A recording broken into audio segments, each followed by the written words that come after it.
Did it do it? Oh my god, okay, I think I did it. Hi guys, Dom here, and welcome back to my channel. It's been a while.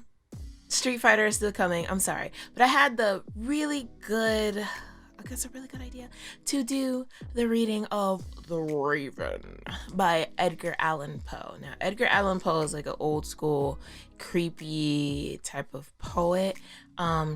I love poetry. I am a poet myself. A lot of the songs that I am writing and a lot of the poetry that I have, like I could make a book. I've been trying to actually. It's just hard to get everything together and edit it. And I realized that some things that I said in these poems, I need to rephrase. And I've been working on that. But hello, I am here. But it's Friday. It's going to be Friday the 13th. When I upload this, I better upload it on Friday the 13th because I've been trying to do the reading of The Raven for like 4 years or so, since 2019, and I actually came up with the idea in 2018. Come on, like why am I so far behind? So I'm using my microphone. I finally fixed it again, yay. The Ghetto $30 mic. When I get a chance, I'm gonna get like a really good like podcast mic. Although I don't like how what's that word? I don't like how thick it sounds. I kind of like mics to sound more clear so you can hear like what I actually sound like, which is why I kind of prefer this mic most of the time. But anyway, I'm gonna set the mood. We're gonna listen to some spooky stuff while you hear me read a narration of The Raven. I love this poem so much. It's been a while since I've read it, so bear with me. It's going to be fun. A lot of my stuff is going to be music wise. It's going to be from Adobe. You can actually just Google their sound effects because for some reason they don't tell you right off the bat where they are. Come on now, Adobe. And I'm probably going to try to include some stuff from Epidemic Sound. I'm going to also make playlists for Epidemic Sound. And then if you want to try it out, you can use my code. And the more people I bring in, eventually I will get, I guess, like free service. I'm going to be like open about that. But I really think it's a really cool service. You get to put more artists out there and use their stuff with licenses, and if for some reason you need to cancel your stuff, whatever you recorded beforehand with the licensed stuff while you were subscribed will still be it won't be copyright claimed. So I think that's really cool because, you know, nowadays when you take stuff off like that, you'll still be copyright claimed, and I don't want to deal with that headache. It's already enough stuff going around, especially now with AI, which some AI is fun. I don't want to get into this too deep. Some AI is fun, and then others is just terrible. Just flipping terrible. But anyway, if you like this type of video, go ahead and give it a thumbs up. I thought I'd do something for a spooky time. Good old spooky time. I'm gonna try to do more in the midst of editing, so I only have like a couple of days to edit this and some other things. But anyway, don't forget to like and follow on my social medias. I will list them here and at the end of the video. And without further ado, let's get to a narration of The Raven. Oh, and YouTube, this is a open domain poem. It is in the public domain, meaning you cannot claim this. Stop it, okay? This is a public domain poem I'm reading called The Raven. All at once, I'm drifting all along the sea, wishing you'd come back to me. Oh my god. And that's all that matters now. All at once. Oh my god. I started counting teardrops at least 1,000,000 veil. My eyes began to swell, and now my dreams shattered all at once. Is it me, or does anybody think of The Simpsons Raven when they did the Treehouse a horror episode? Because I remember that very clearly. And that's all I keep thinking about when I'm reading this, because I've never seen it illustrated before, and I was like, that's such a good illustration. Like, it was so good. I was like, yes. It makes so much more sense if you cannot visualize it. Because for the longest, I couldn't visualize this. And I guess that's because of the old-timey, like, talk. But whatever, I can now. Ever since I seen that episode, I said, oh, this makes so much more sense. Okay.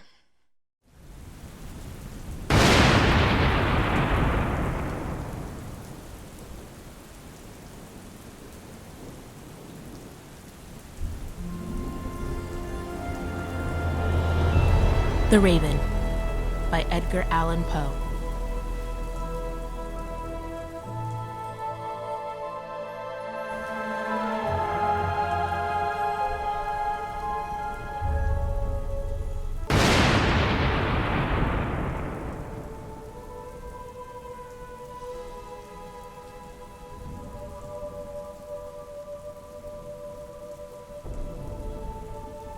Once upon a midnight dreary, while I pondered, weak and weary, over many a quaint and curious volume of forgotten lore. While I nodded, nearly napping, suddenly there came a tapping, as of someone gently rapping at my chamber door. "'Tis some visitor," I muttered, tapping at my chamber door. Only this and nothing more. Ah, distinctly I remember, it was in the bleak December, and each separate dying ember wrought its ghost upon the floor. Eagerly I wished tomorrow, vainly I had sought to borrow from my book's surcease of sorrow, sorrow for the lost Lenore, for the rare and radiant maiden whom the angels name Lenore, nameless here forevermore. And the silken, sad, uncertain rustling of each purple curtain thrilled me, filled me with fantastic terrors never felt before, so that now to still the beating of my heart I stood repeating, "'Tis some visitor entreating entrance at my chamber door, some late visitor entreating entrance at my chamber door. That it is, and nothing more." Presently my soul grew stronger, hesitating then no longer. "Sir," said I, "or madam, truly your forgiveness I implore. But the fact is I was napping, and so gently you came rapping, and so faintly you came tapping at my chamber door, that I scarce was sure I heard you." Here I opened wide the door. Darkness there, nothing more. Deep into that darkness peering, long I stood there wondering, fearing, doubting, dreaming dreams no mortal ever dared to dream before. But the silence was unbroken, and the stillness gave no token, and the only word there spoken was the whispered word, "Lenore?" This I whispered, and echo murmured back the word, "Lenore." Merely this, and nothing more. Back into the chamber turning, all my soul within me burning, soon again I heard a tapping, somewhat louder than before. "Surely," said I, "surely that is something at my window lattice. Let me see, then, what thereat is, and this mystery explore. Let my heart be still a moment, and this mystery explore. 'Tis the wind, and nothing more."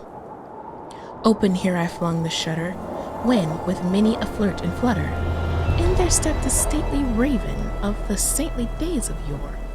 Not the least obscenence made he, not a minute stopped or stayed he, but with mine of lord or lady perched above my chamber door, perched upon a bust of Pallas just above my chamber door, perched and sat, and nothing more. Then this ebony bird beguiling my sad fancy into smiling, by the grave and stern decorum of the countenance it wore. "Though thy crest be sure and shaven, thou," I said, "art sure no craven, ghastly grim and ancient raven, and wandering from the nightly shore. Tell me what thy lordly name is on the night's Pluthian shore."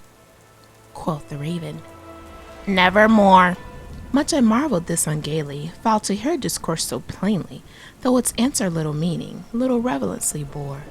For we cannot help agreeing that no living human being ever yet was blessed with seeing bird above his chamber door, bird or beast upon the sculpted bust above his chamber door, with such name as Nevermore. But the raven, sitting lonely on the placid bust, spoke only that one word, as if his soul in that one word he did outpour. Nothing further than he uttered, not a feather than he muttered, till I scarcely more than muttered, "Other friends have flown before. On the morrow he will leave me, as my hopes have flown before." Then the bird said, "Nevermore." startled at the stillness broken by reply so aptly spoken. Doubtless, said I, what it utters is its only stock and store, caught from some unhappy master, whom unmerciful disaster followed fast and followed faster, till his songs one burden bore, to the dagger self his hope that melancholy burden bore, of nevermore. But the raven still beguiling all my fancy into smiling, straight I willed a cushioned seat in front of bird and bustin' door. Then upon the velvet sinking, I betook myself to linking fancy unto fancy, thinking what this ominous bird of yore, what this grim, ungainly, ghastly, gaunt, and ominous bird of yore meant in croaking, nevermore. This I sat engaged in guessing, but no syllable expressing to the fowl whose furry eyes now burned into my bosom's core.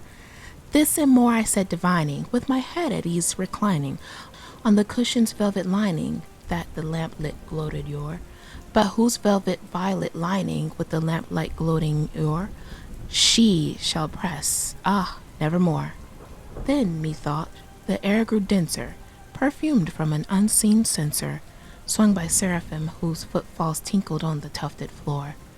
Wretch, I cried, thy God hath lent thee, by these angels he hath sent thee, respite and nephrite from the memories of Lenore. Quaff, oh quaff this kind of fight, and forget this lost Lenore. Quoth the raven, nevermore.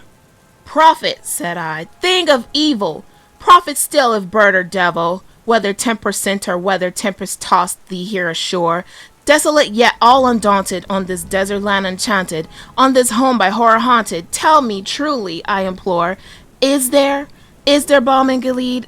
Tell me, I implore. Quoth the raven, nevermore. Prophet, said I, thing of evil, prophet still of bird or devil, by that heaven that bends above us, by that God we both adore, tell this soul with Sir Aladdin if, within the distant Eden, it shall clasp a sainted maiden, whom the angels name Lenore, clasp a rare and radiant maiden, whom the angels name Lenore. Quoth the raven, nevermore. Be that word our sign of parting, bird or fiend, I shrieked, upstarting. Get thee back into the tempest in the night's Pluthian shore. Leave no black plume as a token of that lie thy soul hath spoken. Leave my loneliness unbroken. Quit the bust above my door. Take thy beak from out my heart and take thy form from off my door. Quoth the raven, nevermore.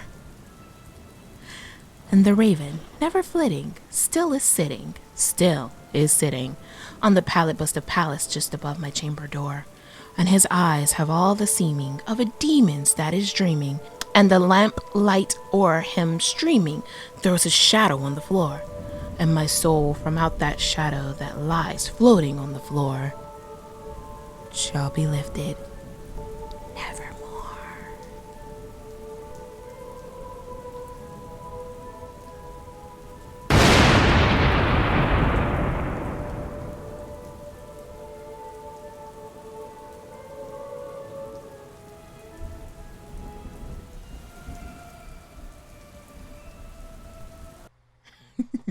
Hi guys, I hope you enjoyed that reading. I had a lot of fun doing it, but I'm editing it right now, so hopefully I get it up on time. I want to get up by midnight, but if I don't get it up by midnight, it will be out on Friday the 13th. If you like this type of video, go ahead and give me a thumbs up. I'm probably going to try to do more scary readings. And if I do it the way that I want to, editing Dominique is going to include sound effects and all that good jazz into it. And I hope you enjoyed that. It takes a lot of effort, even though I was like on a crunch. And I feel like I'm most creative when that happens, which sucks because it's like I need to quit procrastinating. But anyway, love you guys. I hope you enjoyed this. I just like spooky, scary stuff, and this isn't really too scary, but back then it would have been really scary. So I think it's really cool. This is one of the poems I've always liked. If you like this type of thing, you can go and read some Edgar Allan Poe and, you know, be entranced by it. He made another one about a cat, and I think it is called The Black Cat. I have the book somewhere saved in my like book archives. I have like a ton of books. I was like, I'm gonna start a library, and now I'm thinking like, I'm trying to go to Korea. I can't bring all that stuff with me. Oh, and I know I'm not at that like level of Korean yet, but I want to get a bunch of books from Korea when I go. I don't know when I'm going because, you know, money is a little messed up right now, but when I go, I want to get a bunch of books, or like even just children's books, because they're very hard to find, and I am a big advocate for reading. Even though they're banning all the books I grew up having to read for class and critical thinking, I am very disappointed. Like, come on. Like, what do you want them to read? Like, let them think. Jeez. Anyway, that's another topic that I really don't want to get into, but go read. Go to the library, look up some poems and all that stuff. Some of this stuff is available online, and then some of this stuff, obviously, you can go and get at the library. If you don't want to buy the book, or Barnes & Noble, Amazon sells books. I mean, like, there's a lot of different places where you can get books now. So, yeah. But anyway, I'll see you guys in the next one. Bye.